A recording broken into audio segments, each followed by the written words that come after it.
Halo sahabat budaya, jumpa lagi dengan kita dalam acara Kinus, Kisah Nusantara. BTW udah pada maem belum nih sahabat budaya yang ada di rumah?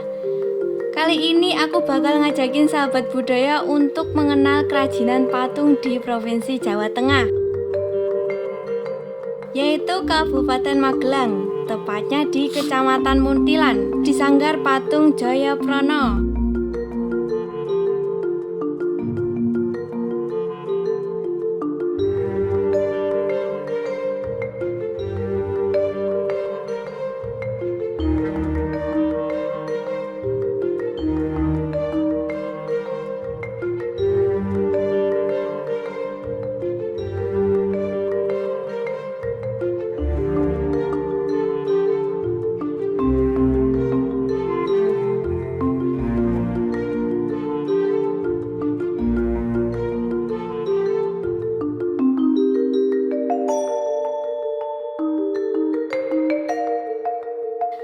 Baiklah, sebelum kita mengulas tentang Sanggar Patung Jayaprana, kita akan flashback dulu ke sejarah awal kerajinan patung. Pada tahun 400 sebelum Masehi, daerah Yunani khususnya Athena hancur akibat perang besar, yaitu Perang Peloponnesos. Akibat perang tersebut, Yunani mengalami masalah ekonomi dalam membuat patung. Namun mereka bangkit dan bisa kembali membuat patung. Kali ini patung yang mereka ciptakan dengan gaya baru, dengan menambahkan ekspresi yang mendalam pada patung seperti perasaan sedih dan juga duka cita. Yang lebih menonjol lagi dari patung Yunani yaitu patung yang tanpa busana dan memperlihatkan dengan jelas jenis kelaminnya.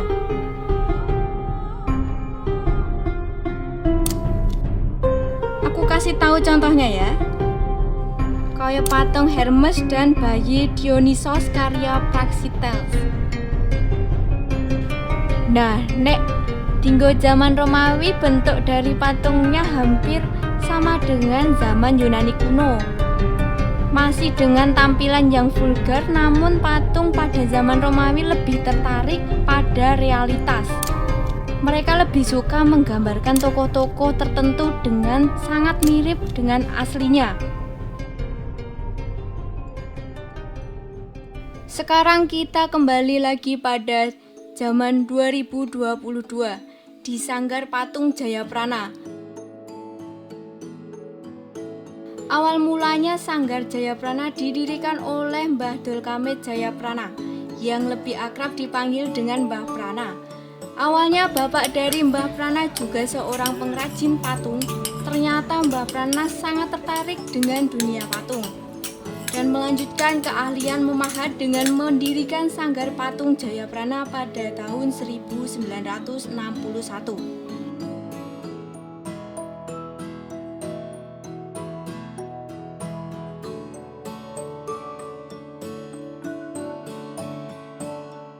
Sudah 60 tahun berdiri dan sudah ratusan patung yang diproduksinya.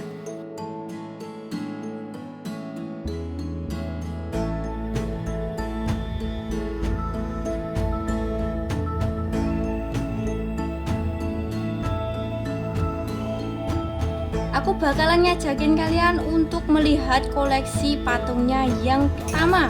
Yang ingin aku tunjukkan ke kalian yaitu patung watak Gajah Mada. Gajah Mada merupakan tokoh sejarah kerajaan Majapahit yang memiliki pengaruh besar dalam kekuatan kerajaan Majapahit. Yang terkenal yaitu Sumpah Palapa. Sebagaimana yang dikisahkan dalam buku Gajah Mada, Sistem Politik dan Kepemimpinan, karya Enung Nurhayati sebagai seorang perwira yang memiliki sifat bijaksana dalam kepemimpinan, jujur, fasih dalam berbicara, tenang, setia, patuh terhadap raja dan juga dapat dipercaya. Wah, sangat hebat bukan?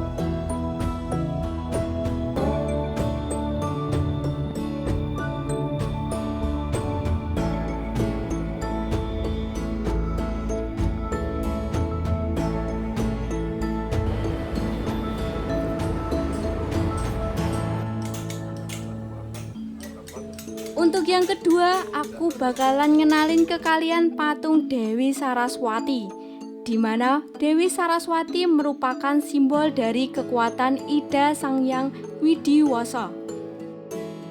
Dilambangkan dengan seorang dewi yang cantik, bertangan 4 yang memegang alat musik, genitri, pustaka suci, serta bunga teratai. Dari keempat tangan tersebut juga memiliki makna tersendiri. Umat sangat memuja Dewi Saraswati yang menjadikan sebagai Hari Raya Saraswati yang dirayakan tiap 6 bulan pada hari Sabtu Legi Wuku Watu Gunung. Hari Saraswati adalah hari yang sangat penting buat kehidupan kita. Karena apa?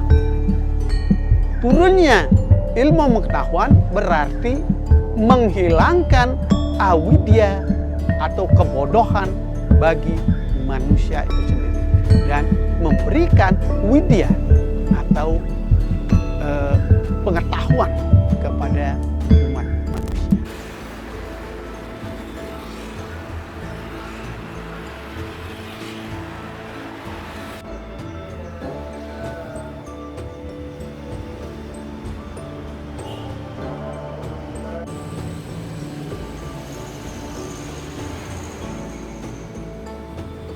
Selanjutnya, ini aku mau ngenalin ke kalian koleksi berikutnya, yaitu patung Gupala. Gupala sendiri merupakan panggilan dari penduduk setempat terhadap patung Agastya yang ditemukan pada area situs. Gupala juga merupakan sebutan untuk arca penjaga pintu. Di Kamboja sendiri juga terdapat nama lain untuk patung Gupala.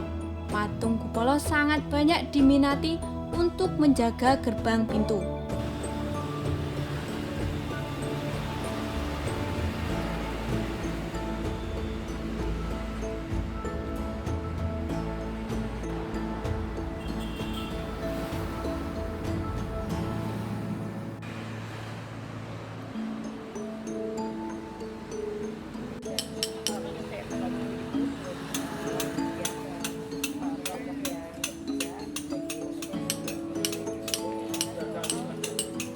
Walah, patung yang dibuat bapaknya gede banget ya.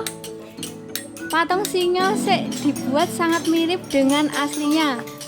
Yang hebatnya lagi, sahabat budaya, pembuatan patung singa ini hanya dalam 2 minggu loh. Walah, keren nih.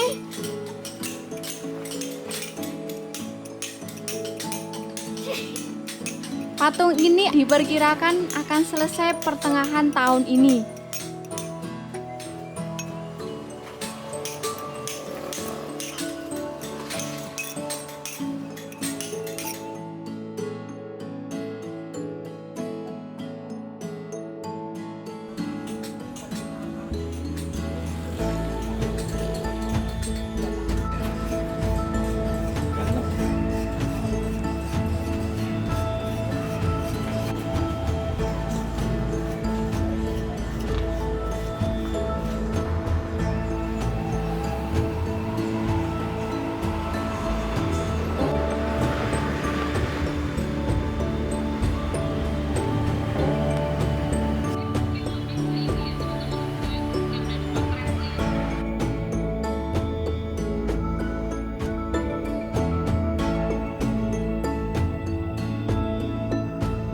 Jangan kemana-mana dulu sahabat budaya. Gak afdol nih kalau kita belajar tentang patung namun tidak membahas tentang relief. Sesaat lagi kita akan membahas relief secara mendalam. Tetap di Kinus, Kisah Nusantara.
Kembali lagi di Kinus Kisah Nusantara. Seperti yang udah aku janjiin tadi, kita akan menggali lebih dalam seputar relief.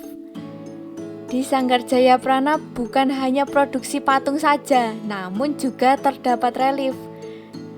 Sebelum kita bahas lebih jauh tentang relief, udah tahu relief itu apa? Nek gak tahu, sini tak kasih tahu. Jadi relief itu juga merupakan seni pahat dengan ukuran 3 dimensi. Biasanya dibuat di atas batu. Tapi tidak di atas batu aja, ada juga yang di atas kayu. Letak relief biasanya pada dinding candi, kuil, dan juga di monumen kuno bersejarah. Jadi sekarang sudah tahu ya apa itu relief?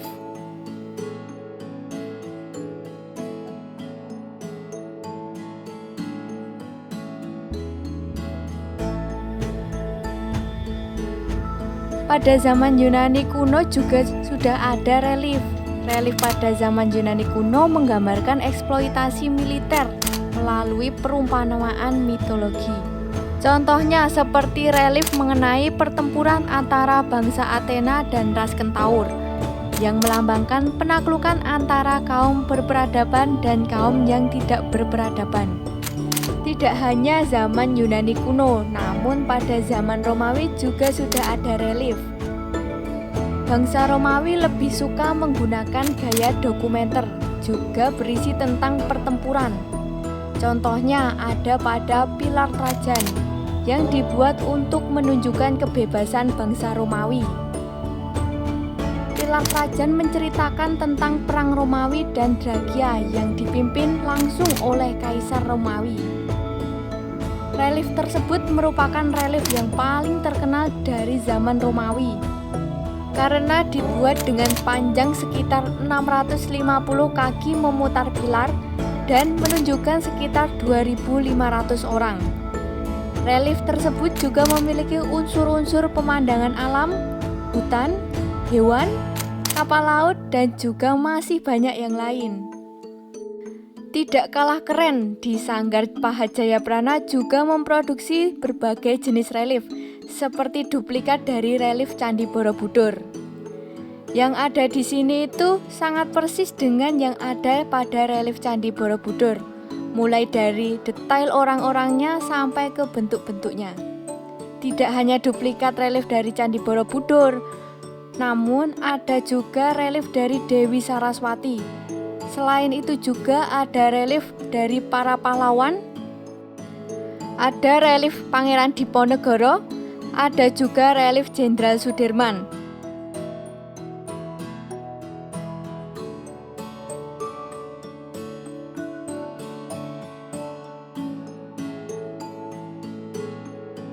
Tidak itu saja koleksi relief yang ada di sini, tapi ada juga relief Kartini. Relief-relief pahlawan tersebut dibuat dengan menggunakan batu hitam dari Gunung Merapi. Selain relief-relief para pahlawan, juga ada relief hewan-hewan. Berbagai hewan diukir, menceritakan tentang kehidupan para hewan yang hidup rukun dan berdampingan dengan damai dan tenang. Relief hewan tersebut dibuat dengan menggunakan batu putih.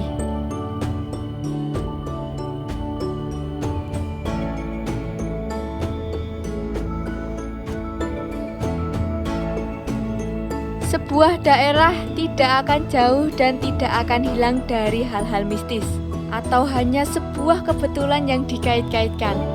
Seperti jarak dari Sanggar Patung ke Candi Borobudur itu 13 km dan jarak dari Sanggar ke Gunung Merapi juga 13 km. Dan tepat di sanggar tersebut tempat peristirahatan nenek moyang. Pertama kalinya Mbah Prana memahat, beliau mendapatkan restu dari nenek moyang. Mari kita simak penjelasan Mbah Prana. Sanggar ini mulanya belum ada sanggar. Setelah saya dapat pesan dari orang tua, yang orang tua saya pernah ikut zaman Belanda, renovasi Borobudur itu di bawah naungan Van R. Kecilnya Bapak. Nah, saya setelah saya dilahirkan, disuruh oleh Bapak mbok coba sering-sering ke Borobudur. Kenapa Pak? Ke Borobudur ya siapa tahu, karena yang jaga belum ada. Nah saya berempat ke Borobudur, dari sini jalan kaki, dari Perumpung ini ke Borobudur jalan kaki sampai sana jam 11 malam, terus naik ke puncak Borobudur yang tertinggi itu dekat Brayut. Di situ kita merenung, kok tidak ada orang-orang lain, cuma kita pas bulan purnama. Pada tahun 1955 itu kalau tidak luput itu bulan Juli 5655. Setelah naik karena sepi, tapi pas bulan purnama naik ke puncak dekat sama Dudur itu merenung, ada suara Trokno. Di dalam lingkungan percandian di tengah itu ada suara Trokno. Sopo itu? Sopo? Tidak tahu. Orang itu sopo? Lah, setelah saya mendengar itu, oh kalau gitu nenek moyang mungkin ini memanggil. Karena katanya Trokno pokon gawe. Saya bilang gitu. Ya ngono wae saiki. Awet dhewe ana swara ngono, awet dhewe midun wae. Itu pada suatu malam pas bulan purnama. Saya datang ke Borobudur, lantas saya mengukur kepala Buddha. Saya kebetulan kan tidak ada yang jaga. Naik terus ukur kepala Buddha. Saya sungkem gitu. Mohon restu nenek moyang, apakah saya bisa boleh niru? Itu saya pulang, saya nyoba bikin kepala Buddha. Nah ternyata kok bisa. Nah kalau begitu Borobudur itu bukan dicipta satu malam, tapi tetap dibuat. Ini renungan saya, ini betul-betul sampai sekarang itu selalu ingat. Karena Borobudur salah satu karya nenek moyang yang sangat agung dan lambang kemanusiaan. Karena Borobudur adalah salah satu lambang Borobudur lahir berkembang sampai menghadap Tuhan Yang Maha Kuasa, lahir berkembang mati. Kapatu arubadatu rubadatu. Lambangnya begitu. Catatan selama saya mencoba sampai sekarang ada beberapa ratus, ada beberapa catatan yang terpenting mengenai percandian. Inilah yang menjadi sumber bahwa Borobudur itu memang dicipta waktu zaman raja-raja, dicipta masyarakat itu sangat berkembang. Kebetulan saya dari Perumpung ini ke Borobudur 13 km dan dari Perumpung ini ke lereng Merapi 13 km. Ini sanggar saya ada 1150 meter komplek ini. Pertama mencontoh patung yang ada di Borobudur, kepala Buddha dan relief-reliefnya. Ternyata setelah saya mempelajari berpuluh tahun bisa punya ide untuk membuat candi, untuk membuat tiruan duplikat candi Borobudur. Ya, terserah saja pada tahun 1974 itu saya disuruh oleh Pak Gubernur Jawa Tengah waktu Pak Munardi suruh bikin Taman Mini Indonesia Indah, duplikatnya Candi Borobudur. Nah, itu yang sangat terkesan lagi setelah saya mencoba, kok bisa bikin candi seperti kok bisa walaupun kecil. Ini yang menjadi sumber perkembangan mulai berkembang daerah ini. Itu generasi banyak yang mencoba, asal mulanya kok daerah Kuntilan ini banyak pemahat. Kan banyak yang belum paham, tapi saya terima kasih bahwa saya diberi umur waktu dan bisa menceritakan pada generasi muda asal supaya keturunan para pembuat candi itu bisa ikut mengembangkan sampai sekarang.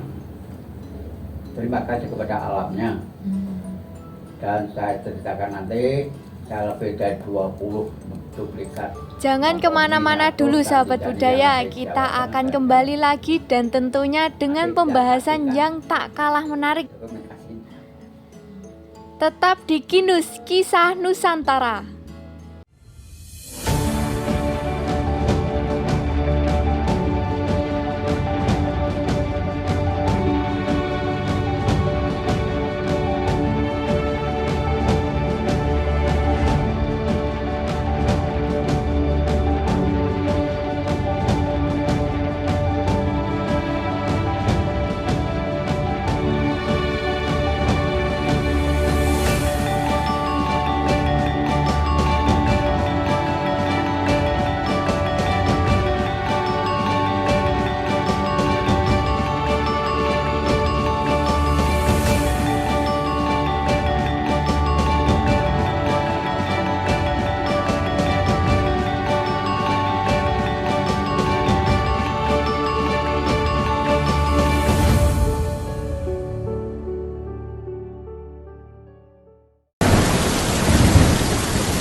Ya, itu dunia gelap.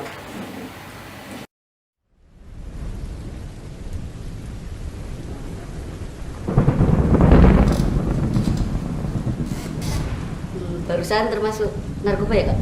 Kan kata kakak narkoba itu dunia gelap. Ya nggak gitu konsepnya. Yang dimaksud itu Secara tidak sadar, penggunaan narkoba juga bisa berdampak pada kriminalitas. nah kayak gitu.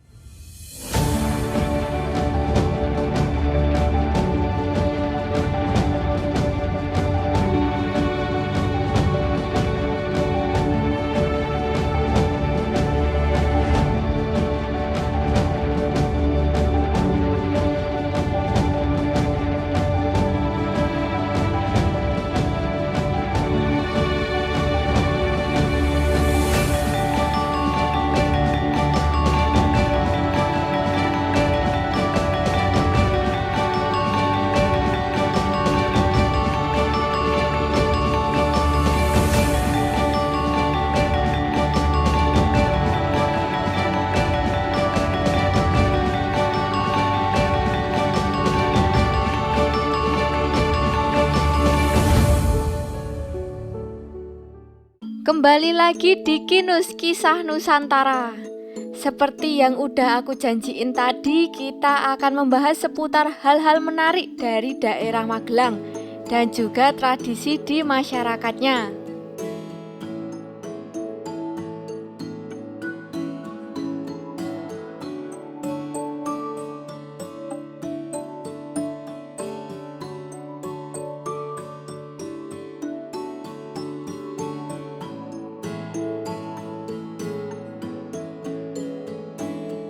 Perkembangan memang dari awal, dari diketahui oleh kabupaten dan Jawa Tengah, provinsi, lantas ini dibantu oleh pemerintah daerah supaya dikembangkan terus. Perkembangan ini ada lebih dari 70 dokumentasi dari awal, dari saya berkembang yang dulu hanya 4-3 orang, sekarang luas daerah ini kurang lebih sudah 600 koma. Sebagian dari sini, sebagian ngangsu karo yang lain-lain. Tapi pokoknya seperti ini, karena yang saya tempat ini menurut sejarah perkembangan ini sudah tertanam timbun Gunung Merapi kurang lebih 35 meter ini. Dulu tempat yang saya tempat ini tempat pemberian nenek moyang waktu itu. Dari Merapi berhenti di sini, dari sini ke Borobudur. Ini namanya Dusun Perumpung.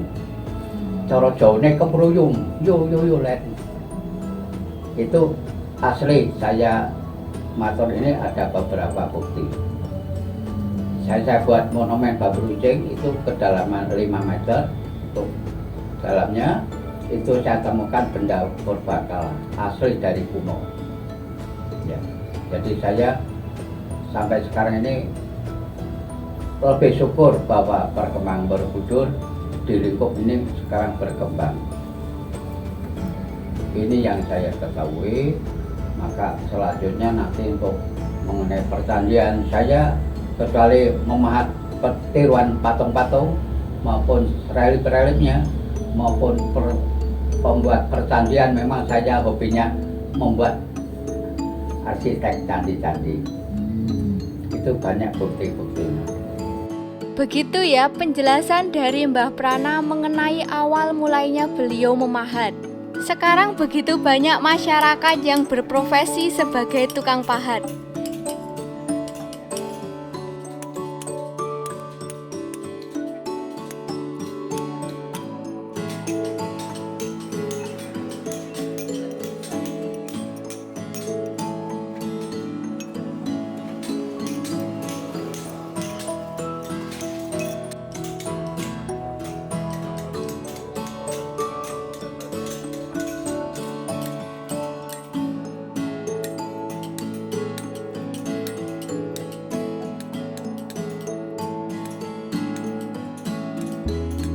Nah, dulu saya belajar di tempat Sanggar Sailendra tahun 72 hingga 80. Nah, setelah saya berkeluarga mencoba berusaha sendiri di sanggar kami sendiri, Argoselo itu. Nah, sampai sekarang kadang ini di sini kita membantu teman yang punya pesanan. Kita suruh mengerjakan agar lebih cepat. Adapun batu ini 270 cm, lebarnya 140 cm. Tapi kita perkirakan belum tentu setengah tahun lagi selesai, karena tidak tergesa. Yang penting hasilnya nanti lebih bagus. Indonesia itu lambang pendidikan seperti yang ada di ITB, ada yang di SPG Surakarta, itu. Dan kalau di Bandung di Sudiklat ada 50 itu. Sudiklat, Komando Pendidikan Latihan Tentara. Kalau aslinya ini di Candi Prambanan. Aslinya kita duplikat sana. Itu tahun 85 saya sudah belajar mandiri, punya sanggar sendiri sampai sekarang. Cuman tahun 76 itu ada kesempatan kursus seni rupa, kita mengikuti. Ya, sedikit-sedikit ada dasar pendidikan begitu. Ya, meskipun hanya 4 bulan. Kalau sahabat budaya mengunjungi daerah Magelang, maka di sepanjang jalan sahabat budaya akan menemukan pengrajin batu yang menjual berbagai jenis, seperti telenan, patung, kuburan, dan masih banyak lagi produk-produk yang ditawarkan. Ada nih yang gak ketinggalan dari kebiasaan masyarakatnya, yaitu berziarah ke Gunung Tidar. Di mana letak dari Gunung Tidar sendiri yaitu di tengah kota Magelang dan bertepatan di tengah-tengah Pulau Jawa. Yang mana setiap mau memasuki bulan puasa, mana begitu banyak masyarakat yang akan datang ke sana untuk berziarah. Gunung Tidar satu-satunya gunung di tengah poros Pulau Jawa. Ini menjadi pusatnya sumber antara Laut Kidul dan Laut Utara. Ini menjadi sumber Gunung Tidar. Ini menjadi pusat daripada ancar-ancar Pulau Jawa. Setahu saya Gunung Tidar salah satu tempat untuk mengeningkan, untuk melihat, untuk merenung para pujangga waktu itu, melihat perkembangan antara beberapa yang terutama waktu itu percandaian. Lihat dari Gunung Tidar bisa sana itu Borobudur besok, sana Prambanan. Di Gunung Tidar tersebut terdapat beberapa makam, salah satunya yaitu makam Syekh Subakir. Banyak perziarah yang berziarah ke makam Syekh Subakir dan juga masjid untuk sholat para peziarah. Ziarah tersebut dilakukan secara rutin sebelum bulan puasa oleh masyarakat. Namun, banyak juga peziarah dari luar kota yang mendatangi Gunung Tidar untuk berziarah di hari biasa. Tidak hanya sebagai tempat untuk ziarah saja, Gunung Tidar juga menyuguhkan pemandangan yang sangat luar biasa di saat kita berada di atasnya.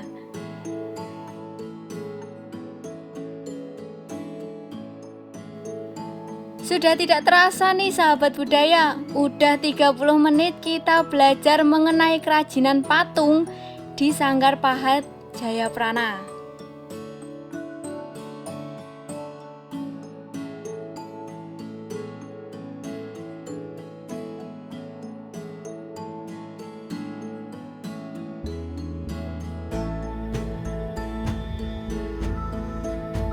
Tapi tidak usah khawatir, kita akan berjumpa lagi di acara Kinus Kisah Nusantara di setiap Sabtu dan Minggu di jam yang sama, yaitu jam 1 siang sampai jam setengah 2 siang.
Sampai jumpa lagi sahabat budaya, jaga kesehatan, salam berbudaya.